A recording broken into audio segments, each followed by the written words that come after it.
In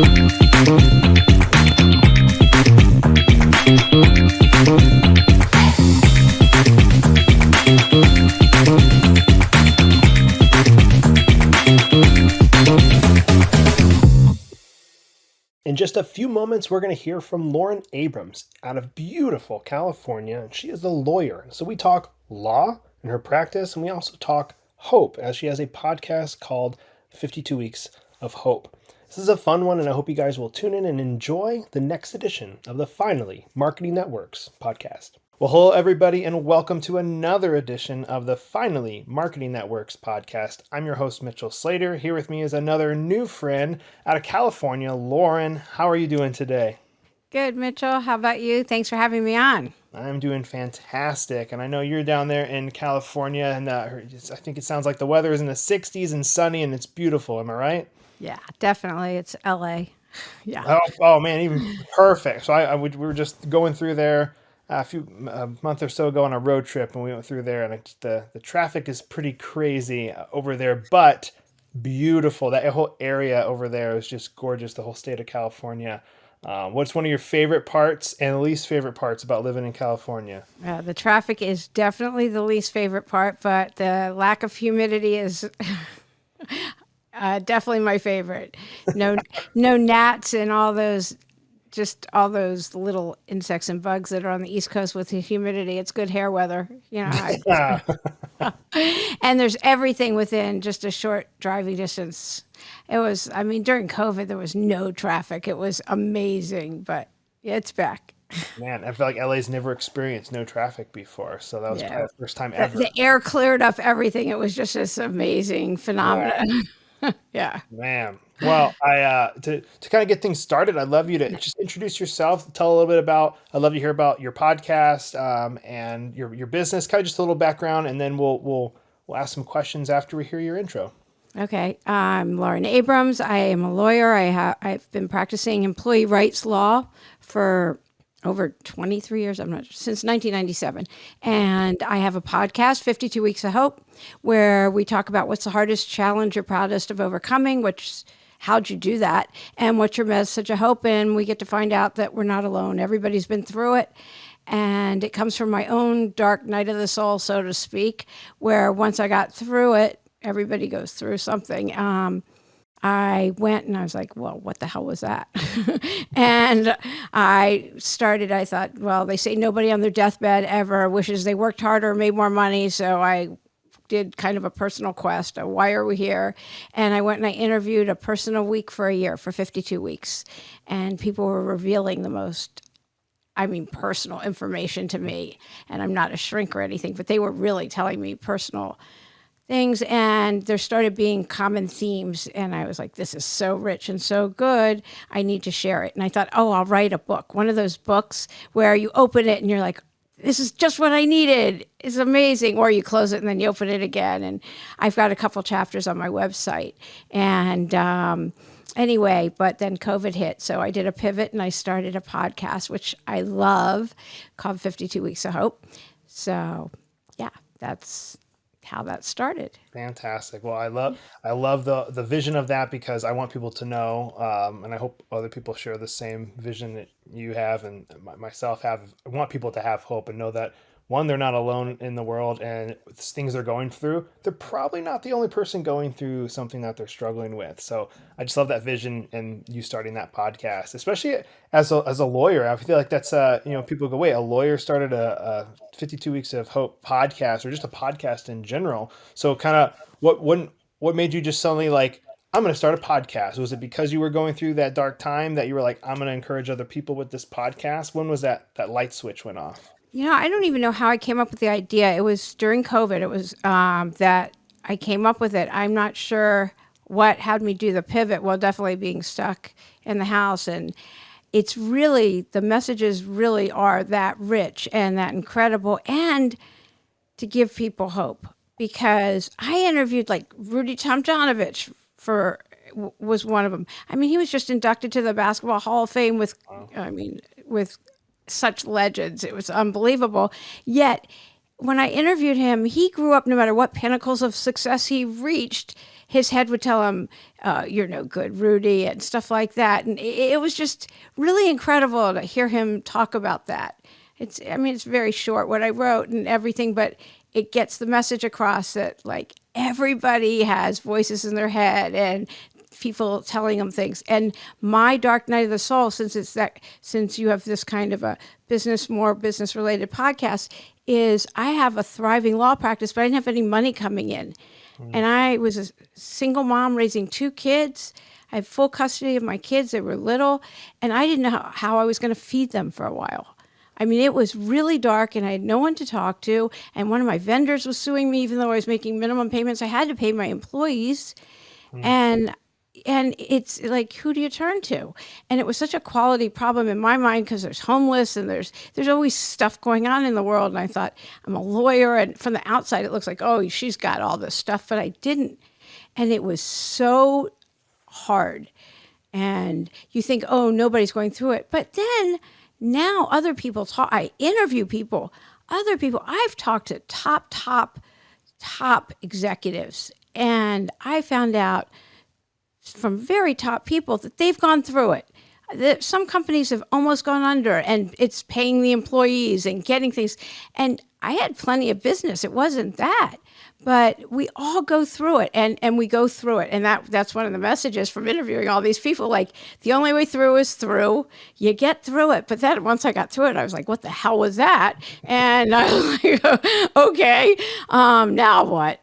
And the thing is and the number one thing we need is community. That is my message. We need community. The podcast that just is out right now, I interviewed somebody who's lost her 11-year-old son. He got childhood leukemia, and it happened out of nowhere. Wow. And yet she chooses to live in joy. And she's not even a year past this. And she's the executive producer of, I'm not a TV watcher, Project Runway. I was like, I'm going to get the show wrong. and she's a storyteller. It's what she does. And so it's a fabulous, fabulous podcast. And and you think, how can she live in joy? She lost her son. Yet that's her message. So even she gets through it. Like, that's the thing. It's like, we all have problems and issues and stuff. So I was like, oh, how can I complain that I had a financial thing when she lost her son? I mean, the worst thing ever. And it's like, we all have our stuff, and we all go through it at different times, but community is what gets us through it. And that's why people live the longest with the best health and all that in those blue zones. It's about community. So that's why I did it. That's why I do this, because we need community. We need to know we're not alone.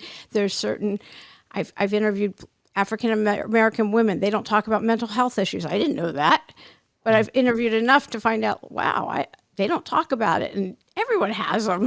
Like, what do you mean you don't talk about it? So anyway. And those people are an inspiration. And I think what's really cool when people have had these horrible things happen to them, that they aren't woe is me all the time, that they can take that experience and use it to help other people who are about to go through that or are going through that same experience, to help them get through that. Because there's certain things, like, I've gone through that I could help somebody else, but if somebody else is going through, I'm not even being specific, but going through something I haven't gone through yet, I don't feel adequate, and I feel like I can't truly help them go through something like that they're going through that I've never experienced. Like, oh, it's gonna be okay, and oh, you just gotta hang in there. Like, people are tired of hearing that stuff. They want to hear the nitty gritty from the person who's actually gone through it. In my opinion, but It's so true. I know a judge. Well, he actually stepped down from the bench. He's now a mediator. He's so open about his mental health issues. So open. And that's not why he stepped down. He just was so discouraged by how things work on the bench. But, he's just open about it. Says he needs his exercise. He needs this. He just talks about what he needs. So, I mean, it's refreshing. I grew up, my parents, everything's a secret. It's not like something awful was going on in the house. But you just don't tell anybody anything. I'm like, oh. And that is one thing I've seen. I think we've all seen the switch in the last couple of years, but of Yeah. just people being more open with things and telling, like, hey, I'm struggling with this, whether it's an addiction or mental health, and I think that's good. I think it's still freaking people out because it's still so new of people like being open about talking with something about it. Like, maybe like somebody was wanting to commit suicide or whatever, and they're open about it. Mhm. They're like, Oh, oh, yeah. okay, but it's good. I think it's healthy that people are comfortable enough to share it so they can get help or help somebody who might be struggling with the same thing and not wanting to tell anybody It's about it. so true. Yeah, So yeah. I mean, I'm such a when you're like, yeah, you can ask me anything. I'm such an open book. I don't at this point, like if I can help somebody else, great. So it was kind of hard when I started the podcast to be like that, but I'm like, I could die tomorrow, so who cares? That's how I got through. Like, amen. That's good. yeah. So So I'd love to pick your brain about your law practice a little bit. So you've been in business since '97. So did you, before you started your own practice, were you under anybody else's practice first, and then you're like, no, I can do this on my own, and you branched out and did your own thing? How did that all start out? okay, so I was going to go to the DA, and there was this in between period where I was actually appearing in court. I love being in court. And so once I was sworn into the bar, once I passed and was sworn in, I couldn't appear anymore. And before they were in their hiring process, I was just going around to everyone I know that was burnt out on being in court, going, let me try your case. And I was just trying cases and going to court for all the old burned out attorneys. And that was back in the 90s and late 90s. And just appearing as much as I could. And so an attorney I knew said, oh, go look at this court file and see if you want the case. I didn't even know what a court file was. And I just went and I looked and I said, it's a mess, but it's going to trial. And so I just wanted to try the case. And I ended up in mediation and against a huge firm. And anyway, the mediator came in and I'm like, I don't want to settle. I want to try it, and scared the other side. And I ended up settling for a bunch of money because I just wanted to try the case. And anyway, with that, I started my own practice. And I wasn't going to, but somebody I knew said, she said, you should go out on your own. I said, I won't know what I'm doing. She said, nobody does.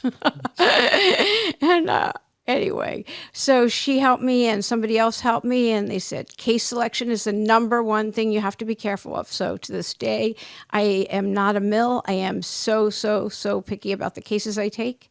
I need to have that feeling in my gut that I believe the person and what they're telling me. And because if I don't believe them, I can't be an advocate. And also, how could a jury believe them? Man, So that's my number one thing. And also, especially when I start having kids, like if I'm going to give my time up for my kids, I have to really believe in the person. So and just so, for the audience listening, what is the specific law that you focus on? I'm 100% plaintiff's employment. People who are wrongfully terminated, discriminated against at work, retaliated against for complaining about things at work, something like Okay. that. And I don't know how much you're able to share, just because of client, privacy and stuff. What's one of the craziest cases that you have? This is the stuff that's fascinating for me for laws. Was like one of the craziest, like that actually happened? Yeah, I'll take your case. We're gonna win, no problem. Like, what's some of the craziest stories you've had over the years? You know what? It's not the craziest necessarily. Can't talk about this one, but I always one thing that bothers me more than anything is that since I've started my practice, I always have pregnancy discrimination cases. You'd think, how is that possible? Everyone knows you can't do. I have always, always, always had them, and that bothers me more than anything. I write articles all the time about the rights of pregnant women in the workplace, the right to lactate, the in privacy. Everything, and yet there are always pregnancy cases. People don't want I mean, we're the best workers. We want to do our job and go home and be with our families. We work. We don't sit around talking. I mean, it's just so absurd to me. I would hire somebody who wanted to go back to work in a second because I know how hard moms work. I just do. So, but it's always, the women that wait till the last minute, the glass seal, just working as hard as they can, wait till they're 40, 41, 42, and then finally have a baby. Oh, I'm sorry. While you were out having your baby, we discovered it's so cookie cutter. We discovered that you suck at your job. It's so cookie cutter. So it's not because you were out on leave. It's because we discovered you suck, and so we're replacing you. But they won't say it that way, of course. Your position's been eliminated. Man. It So just as a lawyer for a case like that, how do you go about having to prove that that's what actually happened? And obviously, it sounds pretty cut and dry, but how, as you as a lawyer, what are you looking for to go, no, that's definitely not what happened? I'm looking for you to have complained in writing. That is the number one thing, always, always, always, Mm. is for you to have complained in writing. And nobody wants to. Nobody ever, ever wants to complain in writing. If you think you're about to be discriminated against, about to be retaliated against anything, you have to complain in writing. And nobody wants to. But the pregnancy ones are so clearly pretextual, usually. It's just, yeah, I mean, I don't know. And to go off on the law thing for a while, I've Yeah, always had yeah, of course. a weird thing with lawyers. This is of a few years ago. I was always like, ooh, lawyers, they're fighting for the people who are guilty and all these different things. I had like a weird um, thought of what lawyers were until I met one of my friends who's criminal lawyer, like a personal injury lawyer. Thank you. There we go. Personal injury lawyer. And I was talking with him. He goes, and he just kind of explained what he does. And he goes, I fight for these people, specifically, obviously, people who are innocent. But he goes, without us having a voice for them, they're just going to be put away, or they're going to be, put away for too long, or whatever it is. And he was really just speaking his heart and why he got into law. And he goes, I never thought I'd get into law, but I just saw so many people getting treated horribly in the system and all that, and I wanted to fight it. And I was like, man, I am like totally for this field for sure. It's just like what you mentioned. Like my wife and I have almost a 2-year old. I can't imagine that happening to my wife. Like women are such a uh, such an important part of society, like with birth and all the things they go through, and then to have to lose your job because of that, just it breaks my heart. So I'm glad that you're in business. I'm glad you're fighting for those people that have been Yeah. wrongfully terminated. So Yeah, I never thought I'd be a lawyer or anything. I was always going to go for my master's. I got into a good law school. I was like, oh, yeah, I'll go. I went at night for my master's the last 2 years, for the 3 years of law school. And I was like, I don't know. Anyway, I love what I do until the pandemic. and leading right into that, that's perfect lead in for it. So COVID starts. Obviously, you're in Southern California, hot spot, full lockdown, all that. How did COVID affect your business, and kind of what did it look like for kind of just the year, a whole year, 2020? I know things are opening up now a little bit more. How did it affect your business, and what did it kind of look like? Well, I found that I could work from home, which I love, love, love, love. But how many months left on my lease? Yeah, but I mean, I haven't had a break, and nobody. I mean, it's just been awful. It's been awful as far as like this area law. The courts were closed. Everything's backed up. Defense counsel. Everybody's mean, unnecessarily mean. It's the first time. I've always loved what I do because I feel like I honestly, genuinely feel like I help people, but nothing. There's no justice right now, so So people I'm have to wait not. a while for a case to be settled in right now. It's just, and yeah, there's no glut of attorneys on the market, so it's hard to hire anyone, and the attorneys are overworked. I just had another one quit. I just am like, because she wants to be home with her toddler. I mean, you can't blame her. She Wow. doesn't want to work this part. So, I'm like, I'm done. I don't want to do this. I'm like, I just want to do my podcast and write and do the stuff that fills me up because this is not filling me up. I don't need to yeah. So it's been an emotional roller coaster that's been extremely exhausting for you, it sounds like, this last year. Yeah. So Man, well, I would again encourage you. Maybe you can we can build this podcast up and get some money coming in from sponsors at your podcast. Maybe you can hit the retirement books or something early. I yeah, don't know. right. Take a break. With your law practice specifically, what have you seen in the years you've been in business since '97? What are some of the wins you've had for marketing and the losses, like the failures, the successes? I'd love to hear what has worked for you and hasn't worked. Oh, great question. So the number one thing is always referrals. Always, always, always is referrals. But some of the things that I've done that have been really great, The stuff that costs a lot of money doesn't seem to pay off that much. Some things are just more geared towards lawyers, so I'll try to stay away from that a little bit. Or you want me to say? Whatever, go for it. There's so many different. I think they charge. I don't know. I actually don't know, but I feel like they charge lawyers more money for marketing.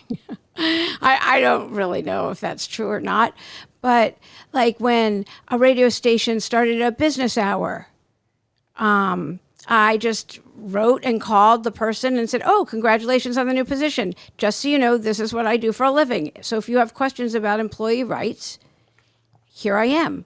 I did the same thing. I got on Good Morning America Sweet. by doing that same kind of thing. I've been in the media by doing that, just that, by saying, "Hey, here's a topic I can speak on.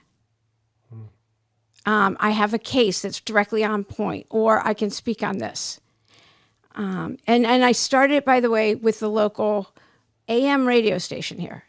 And I was on for an hour, and I did not get one call.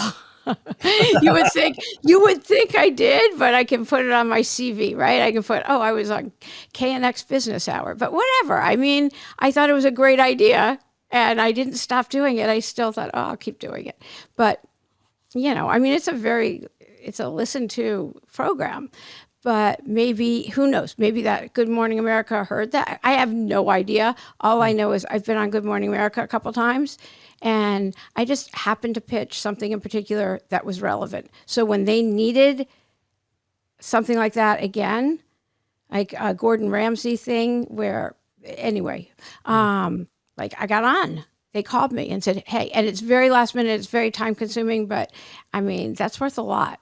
That was good. And I've done something else, but those things work. Those things are good. I did not get clients from that, but I think it's good PR.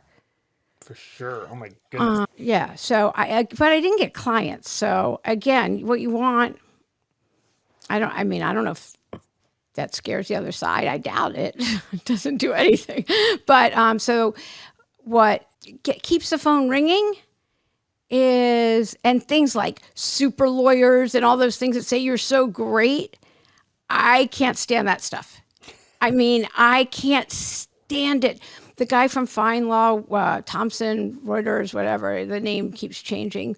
But my rep, who isn't with him anymore, he started his own business. He actually stood over my desk after I was 21 years in practice and made me fill out everything. And I'm like, this thing is such a racket because I know somebody who's been disbarred and is now practicing again that is in that list. I can't stand that stuff, but I think I was a super lawyer for the last year. And then they make me pay in order to be on that. Like, I can't stand it anyway. Dang. Well, I know I see lawyers all the time advertise on billboards. Do billboards work in law? I have never done that. I have no idea. I'm assuming they're extremely, extremely expensive. Obviously, I don't offer that as a service for clients for billboards. We only do like digital marketing. And but I see lawyers just canvas, especially where I live in South Florida. They're just all of them. I heard that about Florida. So this is what is so highly recommended now. And again, I mean, I really should be doing it since I'm podcasting and doing this, but I don't really need the business. I don't mean that in any way at all. And I actually think I'm going to start doing this, is just start making videos. Those 1-minute videos talking about yourself and what you can offer, whatever is current in your business. Those 1 minute. It doesn't have to be a reel. Just do a 1-minute clip. Stick it on LinkedIn.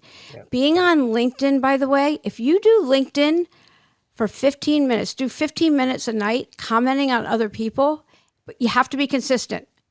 And this absolutely works. If you and put it on your calendar. Yeah, if you stop being consistent, it doesn't work, which is the hardest part because I mean, most of us have calendars. If you're listening to Mitchell, you're probably busy. And our calendars are just so nuts. But if you do 15 minutes every single day, your LinkedIn will go nuts.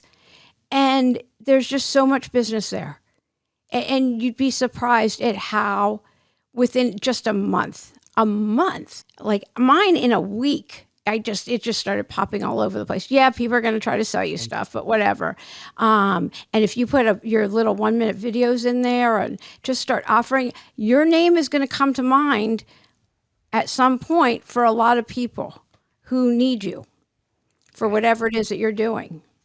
And you're so right. I just had a podcast. This would have gone out probably 2 weeks or so before this one's going to come out because I had a call with a guy and we were talking about just native content that was not done up with crazy video editing and graphics. Just you film it with your phone, you post it on LinkedIn or Facebook or wherever it is, and it's just real. You're just talking about this is what I do this is what my typical day looks like, or this is what I'm working on right now. Like you could have a lot of fun with that being in law, of course.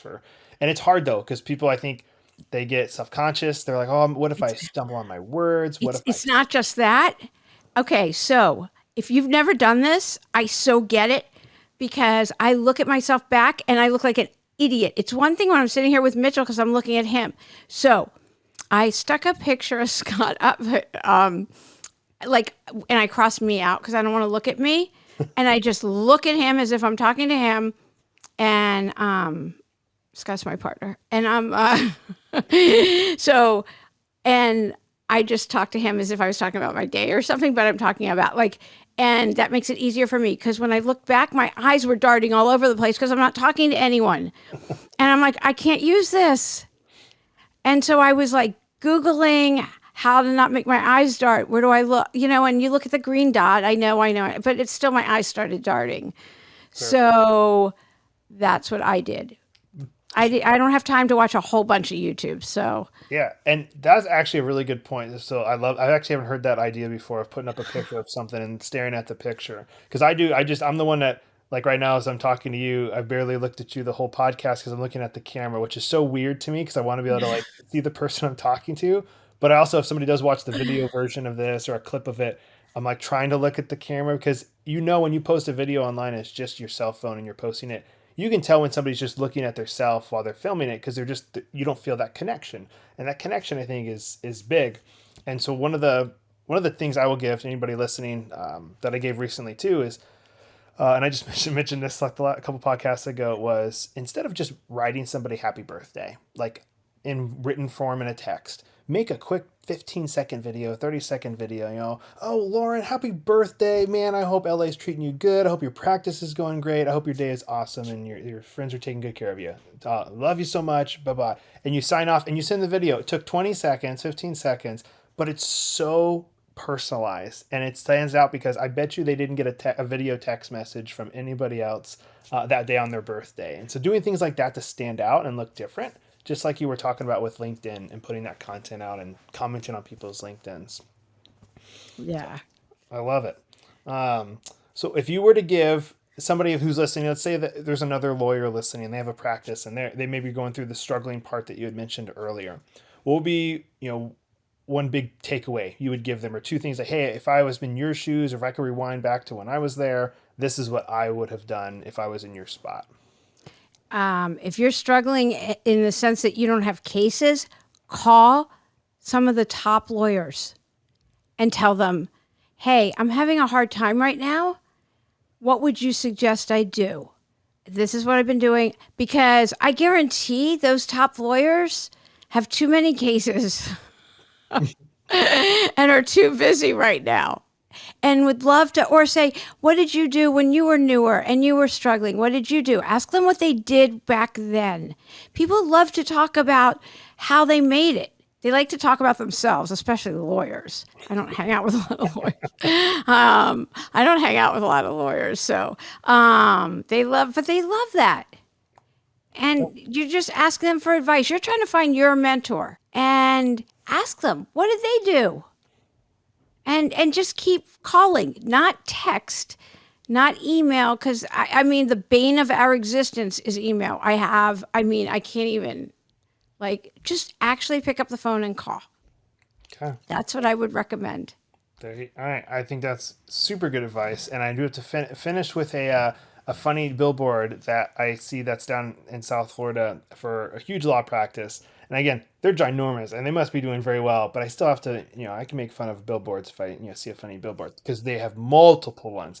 But it's, I think their practice is, so they're getting free advertising on the podcast, but it's, they're called Morgan and Morgan.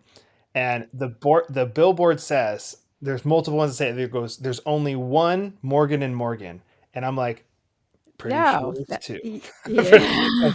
But it makes me laugh every single time I see it. I'm like, I'm probably the only one that says it or picks it apart as a joke, but they must be doing good because they have billboards everywhere. But yeah, no. Before we sign off, I'd love you to put in there, how can people get in contact with you if they do have a case I know you're slammed, but if they had a case they wanted to get to you, or if they wanted to tune into your podcast or anything, what's some of the ways they can get connected with you, Lauren?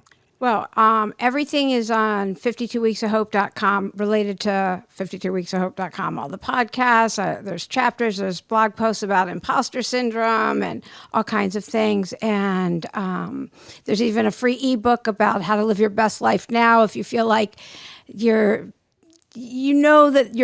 something you're meant to do while you're here on this planet or something, and you're not sure what it is, just some simple tools and just to try to get to what that is for you. And otherwise, I'm employeeRightsLaw.com. It's very easy for my law practice. Fantastic. Well, Lauren, thank you again so much for your time today. Enjoy your summer there in California, and I wish you nothing but the best. Thanks, Mitchell. It was very fun talking to you today. Talk to you soon. Well, maybe after listening to that edition of the podcast, you were like, man, I could use some more hope in my life. Or you maybe know somebody in your life, you're like, they need some more hope, and I'm going to bring that hope to them. Or maybe you have a law practice or a business, and you were able to learn something today that you can use to grow your law practice or your business. I hope you were able to get at least one of those from today's edition, and you had fun and enjoyed it. And again, guys, we're going to be here next week with another new guest, some more knowledge and marketing nuggets and tidbits. So make sure to tune in, and we'll see you next time on the Finally Marketing That Works podcast.